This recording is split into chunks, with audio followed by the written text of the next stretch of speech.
कहानी की शुरुआत एक रेगिस्तान से होती है, जहां एक बच्चा अकेला घूम रहा है और मासूम सा बच्चा अपनी मां को ढूंढ रहा है। कुछ मील दूर एक गाड़ी रेगिस्तान की सड़क पर चल रही होती है, जो अचानक खत्म हो जाती है। गाड़ी का ड्राइवर बाहर निकलता है और पैदल ही आगे बढ़ता है। विंडम नाम का एक आदमी, जो एक फोटोग्राफर है, जो यहाँ सूर्य ग्रहण की तस्वीरें लेने आया है। कुछ तस्वीरें लेने के बाद जब उसे महसूस होता है कि दिन खत्म हो रहा है, तो वो अपनी गाड़ी की ओर लौटने की कोशिश करता है। लेकिन तभी उसकी मुलाकात एक डरे सहमे बच्चे से होती है। विंडम उसकी मदद करना चाहता है, लेकिन बच्चा उसकी मदद लेने से इनकार कर देता है। बच्चे की मदद करने की कोशिश में विंडम उसका पीछा करता है, लेकिन बच्चा उसे अकेला छोड़कर वहां से चला जाता है। अब विंडम अकेला अंधेरे में फंसा हुआ है और उसे लौटने का कोई रास्ता नजर नहीं आता। वो जमीन पर लेटकर सोने की कोशिश करता है, लेकिन दिन भर की घटनाएं उसके दिमाग में चलती रहती हैं। अचानक उसे अजीब आवाजें सुनाई देती हैं और कुछ लकड़ियों पर लगी रस्सियां और लटके हुए बोतलें देखता है, जो आपस में टकराकर ध्वनि उत्पन्न कर रही थीं। सामने एक बड़ा घाटी नजर आता है, जिसके नीचे एक लकड़ी का घर बना हुआ है। उस घर के आसपास एक महिला घूम रही है और गाना गा रही है। विंडम मदद के लिए पुकारता है, लेकिन वो महिला उसकी बात को इग्नोर कर देती है और घर के अंदर चली जाती है। विंडम को एक लोहे की सीढ़ी नजर आती है, जो घाटी के आधे रास्ते तक जाती है। इसके बाद दूसरी सीढ़ी नजर आती है, जो रस्सी की सीढ़ी होती है। विंडम दोनों सीढ़ियों को पार कर घर की ओर बढ़ता है। वो दरवाजा खटखटाता है, लेकिन कोई जवाब नहीं मिलता। अंत में वो दरवाजा खोलकर अंदर चला जाता है। अंदर चूल्हे पर खाना बनाती महिला उसे देखकर शांत तरीके से उसका स्वागत करती है, मानो उसे उसके आने की उम्मीद थी।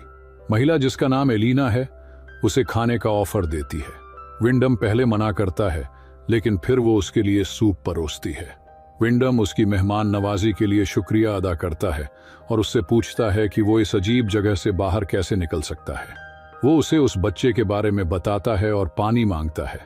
एलिना उसे सलाह देती है कि वो सुबह तक आराम करे, और विंडम उसकी बात मान वो बिस्तर पर लेटता है। विंडम महसूस करता है कि एलिना सुंदर और जवान है। अगली सुबह वो अपने सामान के साथ बाहर निकलता है, इस उम्मीद में कि उसे लौटने का कोई रास्ता मिलेगा, लेकिन उसे वो रस्सी की सीढ़ी कहीं नजर नहीं आती जिससे वो नीचे उतरा था। उसके बिना लोहे की सीढ़ी तक पहुंचना नामुमकिन है। विंडम वापस घर लौटता है और अपना कैमरा निकालकर आसपास की जगहों और घाटी की दीवारों पर बने चित्रों की तस्वीरें लेने लगता है। हर चीज उसे काफी डरावनी लगती है और उसे मौत की याद दिलाती है। तभी उसकी नजर एलिना पर पड़ती है, जो छत की मरम्मत कर रही होती है। विंडम उससे गायब हुई सीढ़ी के बारे में पूछता है, पर उसे उसकी बात समझ में नहीं आती, या फिर जानबूझकर चुप रहती है। निराश विंडम घाटी में घूमता है और मदद के लिए पुकारता है, लेकिन कोई जवाब नहीं मिलता। कुछ समय बाद एलिना उसे कपड़े धोने के लिए कहती है, ताकि वो साफ सुथरा दिख सके। विंडम के पास और कोई चारा नहीं होता और वो मान जाता है। उस रात वो फिर से सोने की कोशिश करता है, लेकिन सो नहीं पाता। वो बाहर निकलकर रास्ता ढूंढने की कोशिश करता है, लेकिन कुछ नहीं मिलता। अगले दिन विंडम घर के अंदर एक हथौड़ा ढूंढता है और उसकी मदद से घाटी की दीवार पर चढ़ने की कोशिश करता है। तभी वो ऊपर कुछ हलचल देखता है और अचानक एक मरी हुई मुर्गी गिरती है, जिससे उसका बैलेंस बिगड़ जाता है और वो गिर जाता है। विंडम होश में आता है, लेकिन उसकी टांग घायल हो चुकी होती है। दर्द की वजह से वो एलिना को पुकारता है, जो तुरंत उसकी मदद करने आती है, लेकिन वो उसके सवालों का जवाब नहीं देती, खासकर उन बच्चों के बारे में जो उसने चट्टान पर देखे थे। कई दिनों तक विंडम बुखार में रहता है और उसे दिन रात का होश नहीं रहता। कभी कभी उसे बच्चे दिखाई देते हैं, लेकिन वो समझ नहीं पाता कि यह असलियत है या उसका भ्रम। धीरे धीरे वो ठीक होने लगता है। चलने में लंगड़ाते हुए वो बाहर निकलता है और एलिना से कहता है कि बच्चों से कहे कि उसे ऊपर खींच लें, लेकिन एलिना उसकी बात न समझने का नाटक करती है। वो उसे वहीं रहने और उसकी देखभाल करने का कहती है, लेकिन विंडम यह सब नहीं चाहता। वो घर लौटकर अपने काम पर वापस जाना चाहता है। वो अपनी टांग को देखता है और महसूस करता है कि ठीक होने में लंबा समय लगेगा। तभी उसे ऊपर से आवाजें सुनाई देती हैं। वो देखता है कि वही लड़का एक छोटी लड़की का हाथ पकड़े हुए है। दोनों खुशी खुशी उससे पूछते हैं कि वे उसकी क्या मदद कर सकते हैं। विंडम उन्हें कहता है कि उसे ऊपर खींचने के लिए रस्सी लाएं। लड़का वादा करता है कि वो लेकर आएगा, लेकिन जाने से पहले उससे एक अजीब सवाल करता है, विंडम का पसंदीदा रंग क्या है? विंडम जवाब देता है लाल, और उन्हें जल्दी करने के लिए कहता है। कुछ देर बाद रस्सी नीचे गिराई जाती है, लड़का उसे कसकर बांधने को कहता है और विंडम ऐसा करता है। वे उसे ऊपर खींचना शुरू करते हैं और विंडम अपनी आजादी का सपना देखने लगता है, लेकिन बीच रास्ते में रस्सी रुक जाती है। विंडम चिल्लाता है और रस्सी पर खुद चढ़ने की कोशिश करता है, लेकिन उसकी ताकत जवाब दे जाती है। तभी वो ऊपर से पानी की बूंदें महसूस करता है। वो देखता है कि लड़का उस पर पाइप से पानी छिड़क रहा है और उसका मजाक उड़ा रहा है। कुछ और बच्चे भी चट्टान पर इकट्ठा हो जाते हैं। वे सभी अलग अलग उम्र के हैं और अजीब कपड़े पहने हुए हैं, जो शायद दूसरों से छीने गए हैं। बच्चे विंडम का मजाक उड़ाते हैं और रस्सी को झुलाने लगते हैं, जिससे विंडम बार बार दीवार से टकराता है। घबराकर विंडम एलिना को पुकारता है।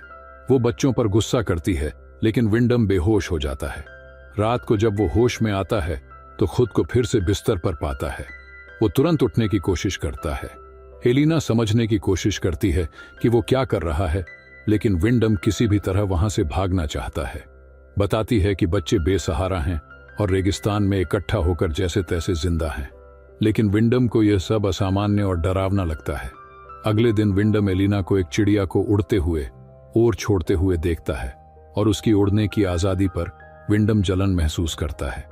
समय बीतता है और एक दिन विंडम घाटी के नीचे एक छोटा सा बगीचा लगाता है। बच्चे कभी कभी उन्हें खाने पीने की चीजें लाकर देते हैं, जिससे विंडम हैरान होता है क्योंकि आसपास कोई दुकान नहीं है। वो उनके व्यवहार को समझ नहीं पाता। कभी वे उसे खाना देते हैं और कभी उसका मजाक उड़ाते हैं।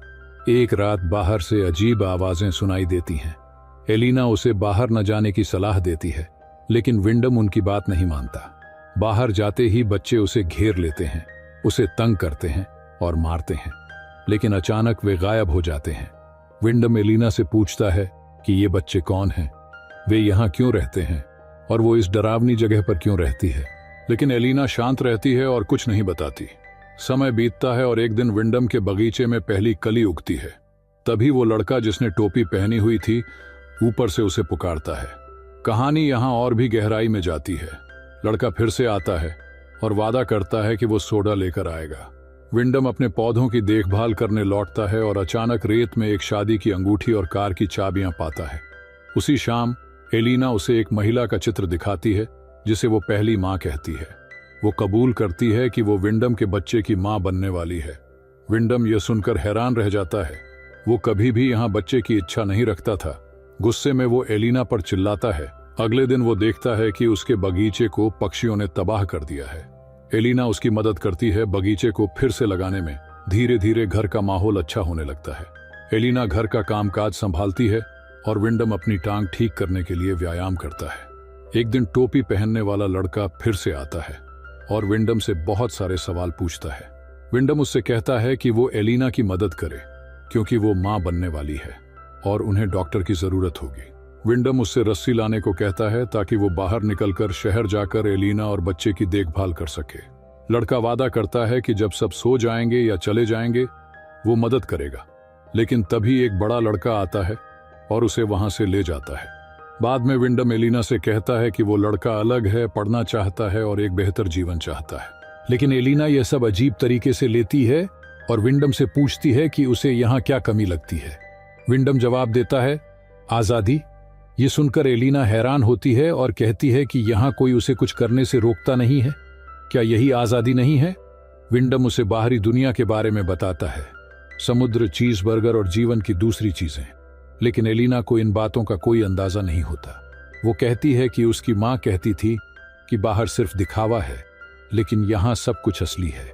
उसके बाद वो एलिना को कैमरे में सारे अच्छे फोटो दिखता है जो विंडम ने ली। रात में विंडम को बच्चों के भयानक चेहरों के सपने आते हैं। सुबह वो एलिना की चीख सुनकर बाहर भागता है और देखता है कि टोपी वाला लड़का घाटी के ऊपर तारों पर लटका हुआ है। बच्चे उसे देखकर हंसते हैं। एलिना कहती है कि उसके भाई ऐसा नहीं कर सकते और विंडम पर आरोप लगाती है कि उसने उसके बेटे को मारा है। गुस्से में एलिना उसे लकड़ी से मारकर बेहोश कर देती है। जब विंडम होश में आता है तो खुद को एक पिंजरे में पाता है। वो गिड़गिड़ाता है, लेकिन एलिना उसे बाहर निकालने का कोई इरादा नहीं रखती। वो उसे जानवरों की तरह खाना देती है और बच्चे उसके दर्द को देखने आते हैं। एक दिन विंडम एक लड़की को चट्टान के ऊपर खड़ा देखता है। वो स्पष्ट रूप से यहाँ की नहीं लगती। विंडम धीरे धीरे उससे मदद मांगता है। लड़की उसे मदद का वादा करती है और चली जाती है, लेकिन जल्द ही बच्चे उसे पकड़ लेते हैं और विंडम की आंखों के सामने बेरहमी से मार देते हैं। समय बीतता है और विंडम पिंजरे में बंद रहता है। वो एलिना को कुछ कली पूजा करते हुए देखता है। एक दिन वो अचानक एलिना से कहता है कि वो यहाँ हमेशा के लिए रहना चाहता है। वो अपने बच्चे को पालने और एलिना से प्यार करने को तैयार है, लेकिन एलिना उसकी बात सुनकर हंसती है और कहती है कि उसके पास कभी कोई विकल्प था ही नहीं। फिर बच्चे का जन्म का टाइम आ जाता है। एलिना मुश्किल में होती है, इसलिए विंडम को मदद के लिए बुलाती है। वो पिंजरे से बाहर आता है और एलिना की मदद करता है। न्यू बेबी सूर्य ग्रहण के समय पैदा होती है। एलिना बच्ची को लेकर कहती है कि वो उसकी देखभाल करेगी और उसे नई मां बनाएगी, लेकिन तभी लड़का चुपके से आता है और विंडम का गला काट देता है। अंत में एलिना विंडम का सामान इकट्ठा करती है और बच्ची से वादा करती है कि सब कुछ ठीक होगा। विंडम का शरीर घर के आंगन में मिट्टी में बदल जाता है और घास उगने लगती है। इसी सस्पेंस के साथ ये अनोखी फिल्म खत्म होती है। आप उसकी जगह होते तो क्या करते, कमेंट में जरूर बताएं।